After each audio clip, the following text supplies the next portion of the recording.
ICC men's টি-20 বিশ্বকাপ 2026-এ নিউজিল্যান্ডকে 7 উইকেটে হারিয়ে দুর্দান্ত জয় পেল দক্ষিণ আফ্রিকা। আহমেদাবাদে প্রথমে ব্যাট করে নিউজিল্যান্ড তোলে 175 রান 7 উইকেট হারিয়ে। জবাবে দুর্দান্ত ব্যাটিং করেন অধিনায়ক এইডেন মার্করাম। মাত্র 44 বলে অপরাজিত 86 রান। তাকে দারুণভাবে সাপোর্ট করেন ডেভিড মিলার। সাউথ আফ্রিকা শুধু 17.1 ওভারে ম্যাচটি জিতছে। মার্কো জেনসেন 4টি উইকেট নিয়ে ম্যান অফ দ্য ম্যাচ হয়েছেন। সাউথ আফ্রিকা ওয়ার্ল্ড কাপে একটি শক্ত বার্তা পাইতেছে। আইসিসি মেন্স টি-20 বিশ্বকাপ 2026-এ নেপালকে 9 উইকেটে উড়িয়ে দিল ওয়েস্ট ইন্ডিজ।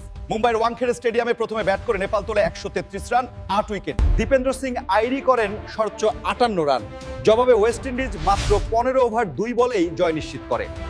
অধিনায়ক শাই হোপ খেলেন অপরাজিত 61 রান আর শিমরন হেটমায়ার করেন অপরাজিত 46 রান। বল হাতে 4 উইকেট নিয়ে ম্যাচ সেরা জেসন হোল্ডার। আইসিসি মেন্স টি-20 বিশ্বকাপ 2026-এ নামিবিয়াকে 31 রানে হারিয়ে দারুণ জয় পেল যুক্তরাষ্ট্র। চেন্নাই প্রথমে ব্যাট করে যুক্তরা তোলে 199 রান 4 উইকেটে। সঞ্জয় কৃষ্ণমূর্তি মাত্র 33 বলে খেলেন বিস্ফোরক 68 রান। এছাড়া মনাঙ্কো প্যাটেল যোগ করেন 52 রান। জবাবে নামিবিয়া করে 168 রান 6 উইকেট হারিয়ে। ফলে 31 রানের বড় জয় পায় যুক্তরাষ্ট্র। দুর্দান্ত ইনিংসের জন্য ম্যাচ সেরা সঞ্জয় কৃষ্ণমূর্তি।